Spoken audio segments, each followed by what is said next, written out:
Now, this video was going to start with me getting a comprehensive lesson on the person who threw the first punch, but we surprisingly don't have much information on who that was.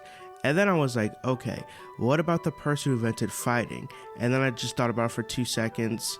And then I was like, what about the first fight ever? And now this is your intro, and yes, there's a difference between the person who threw the first punch and the first fight ever. Fighting, a staple of existence. Whether man or woman, bug or animal, we all fight.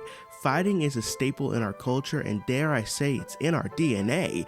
Everyone likes a good fight, whether someone's fighting for entertainment, survival, or just the thrill of it. Something about fighting draws us in, grips us, sits us down, and says, look at me. Gaze at me with all my fighting glory. Today, I want to talk about two girls and their fight to keep their world from plunging into darkness. A fight to keep their family and friends. A fight that you'll never forget. Today, we'll be talking about Futari Pretty Cure. And yes, I will be spoiling the ever-loving crap out of this show, so buckle in. Futari Pretty Cure is a show about two girls fighting the dark zone to protect their world from being plunged into darkness. Oh my god, what a creative name. I really like how they categorize the worlds in this show. It's nothing crazy, I just like it. So Earth is the Garden of Rainbows. I don't know why. The Garden of Light is where Meppel and Mipple come from, and the Dark Zone is where all the bad guys come from, because it's called the Dark Zone. But that's besides the point. And by the way, don't get on me for mixing up their names. There's literally a one-letter difference between their name. It's very confusing. You know, in hindsight, I probably should have, colored their names differently. So when reading, it's not confusing. Why am I doing it now? The video's already made. It's not helpful anymore. Anyways, one night, a magical creature named Meppel frosts in the sky. This guy is the chosen protector of the Princess of Hope, Mipple, who's been on Earth for a good while now. To be specific, I think it's about 100 years. Anyway, shenanigans ensues, they reunite, and they're able to grant these two girls, Natalie and Hannah, the power to transform. And they are going to need it, because oh my god, every other day, a creature from the Dark Zone is sent to Earth to collect the remaining Prism Stones. What are the Prism Stones? I'm glad you asked. Prism Stones have the power of creation. The Dark Zone stole 5 of them, and if they get them all, they'll swallow everything. And that's pretty much the premise. Stop the bad guys, keep the world safe, so on and so forth. Now, what makes this so special? To me, it's the dynamic between the two main characters and how amazing every villain is. There are some absolutely bombastic and awesome fight sequences.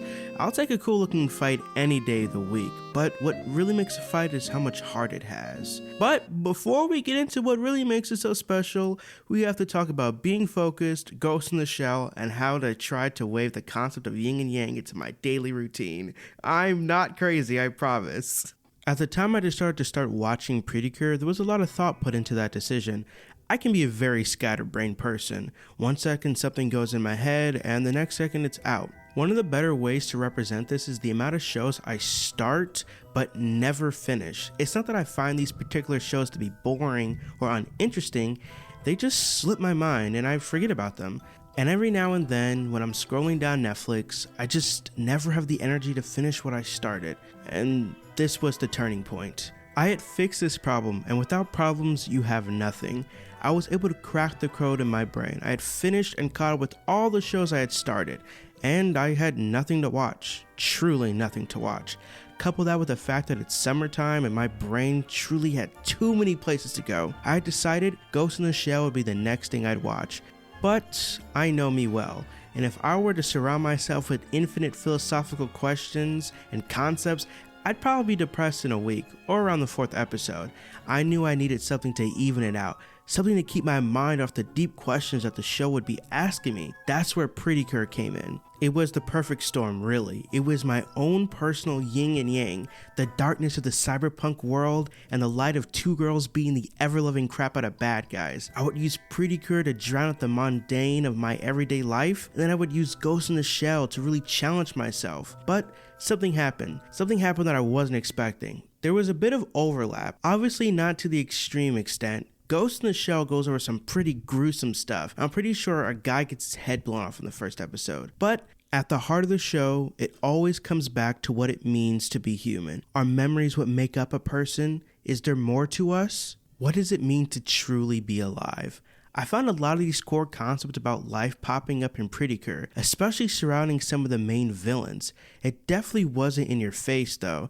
I mean, with the bombastic fighting, the transformations, and the tens of thousands of dollars of property damage, we had a lot of other stuff to focus on, but it would definitely linger in the background, and the show wouldn't let you forget it. It would always be there, silent, but still there. I want to talk about 3 villains that embody this idea the most. Okay, by 3, I really mean the last 2. The first one, I want to talk about him. He's just cool. And the last 2, they're really 4. The second one we're going to talk about is actually 3 people. They're like a villain group. That was really confusing. Now, there's so much we can say about Pisard, including his amazing fashion sense, but let's talk about how seriously he takes his job. This dude is disrespected by everyone at his job. His boss doesn't respect him, his coworkers infinitely clown on him, they think he can't handle the job, he's overall disliked at his workplace, yet he still takes his job seriously, and in my opinion, is dedicated beyond belief. Like, some of the things this man does are just like, geez, I don't know if it was that serious, my guy. And then I sit back and realize that he's just that guy. Let me give you some examples. By examples, I'm pretty much just meaning a majority of his appearances. He's out by episode 5. He's not with us for long. Okay, so by episode 3,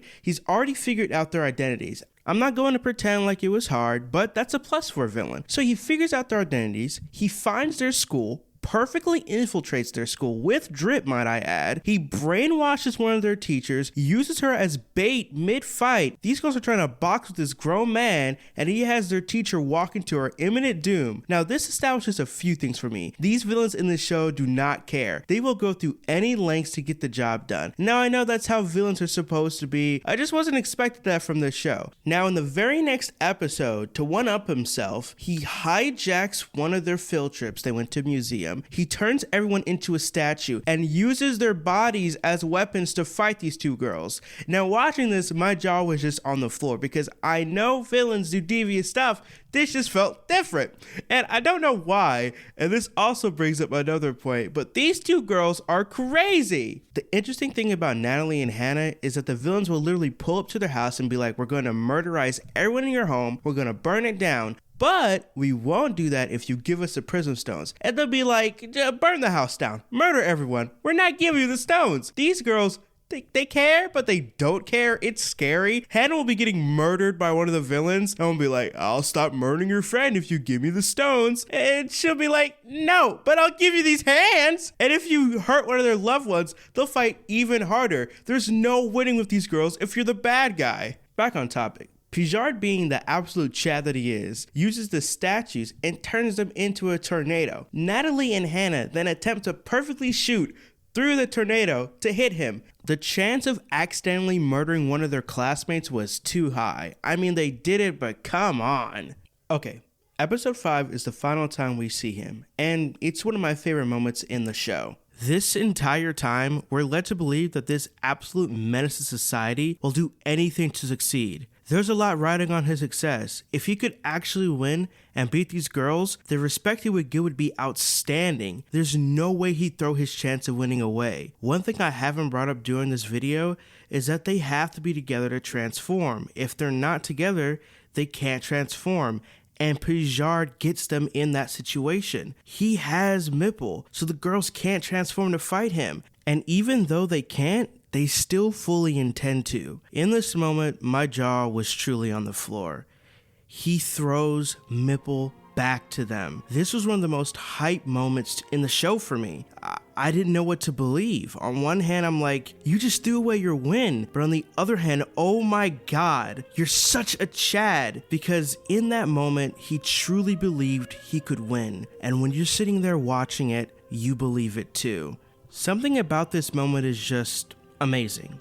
It feels like magic, and that's the point of this whole video, to try my best to put in words things I truly can't describe, this moment being one of them, and then he dies. Partway through the show, the Dark King is defeated, but before his demise, he spreads some seeds of darkness. The creatures born from this aren't isolated to darkness. They were fully fleshed out human beings with a life prior to this event. They had dreams, goals, and aspirations. But one day, the darkness within them awakens. And as if who they were never existed, they're born anew. The children of the Dark King. These guys have amazingly animated awakening sequences. We see these creatures born, and we see the reality that they once lived in literally erased as they awaken. Everything they were is now gone, and that's freaking awesome. But the sad truth is they were only born for one purpose, and that was to serve the Dark King. This always brings a lot of questions into my mind. What would have happened if they never awoken? Would they have continued to live normal lives? Would they even exist if these events didn't occur? Could they have found happiness? These creatures are pure and raw energy, some of the strongest foes we face in this show, but even with that pure chaotic energy they hold, they feel like nothing before the king. It's a sad feeling to learn that the one who gave you life doesn't care for you at all. After they revive him, they quickly learn that they're all expendable. Once the Dark King achieves his goals, they acknowledge that they could all be thrown to the side instantly. And for that reason, they rebel. They rebel for a future that they want to fight for. They want to survive more than anything, even if it means overtaking their creator. They truly never find their humanity, but I feel like there was something there. I really enjoy the fact that they don't mind betraying their father, but I could never see them betraying each other. There's a trust there, a trust that you can only have if you're in that person's position. Every time I come back to this group of villains, I always ask myself, could they have found their happy ending if they teamed up with Prettycur? I don't know, but everything from their awakening to their imminent demise, it's fascinating to me. I think these villains are awesome. At the end of the day, they found their urgency, they could have made the right choice, but instead of joining with the light, they chose to try to overtake the darkness, and it sealed their fates. And now we arrive at the final villain I wish to talk about in this video. Out of most of the villains and characters in this show, this character poses the most interesting and thought-provoking question. What do you do when you're born for the wrong reason? Not only does this show explore both sides of the coin, but it gives us an answer to this question. Through my previous analysis of the other three villains, we see what happens when you give into your nature. Through the guise of survival, they justify the betrayal of their father. If I were in their boots, I'd probably do the same thing, and I'd like to think in an alternate timeline, the betrayal of their father could have led to something good, but that's besides the point. Through the lens of survival, they justify their actions. Through the lens of survival, they give reason and meaning to their existence. They took their destiny into their own hands, but not for the right reason. They didn't try to change for the better, they tried to change for their own selfish means. They're the clear answer to those who give into darkness. But what about the other side of the coin? That's where Kyria comes in. Before we got the siblings, all the main villains were kind of on a co-worker-ish status with each other. The concept of teamwork and camaraderie did not exist for them. It was the norm for them to work alone and to only rely on themselves and no one else. I would even say this type of behavior and mindset was in their nature. Kyria is so curious on why these girls work together. The idea of depending on someone is so foreign to him, he just doesn't understand it. His one goal is to help the Dark King destroy everything, but through his relationship with Natalie, he learns of friendship and what it means to truly care for someone. Day in and day out, the echo chamber he was born into slowly starts to show cracks. As he questions what it truly means to do the right thing, the more time he spends with his enemies, the more he understands them. Through this deliberate action of trying to understand his enemy, an unintentional understanding of what the human spirit is begins to emerge, but it happens naturally as he spends more and more time with them, observing their ways and how they function. Through this understanding, he finally understands how his actions will affect the people of this world.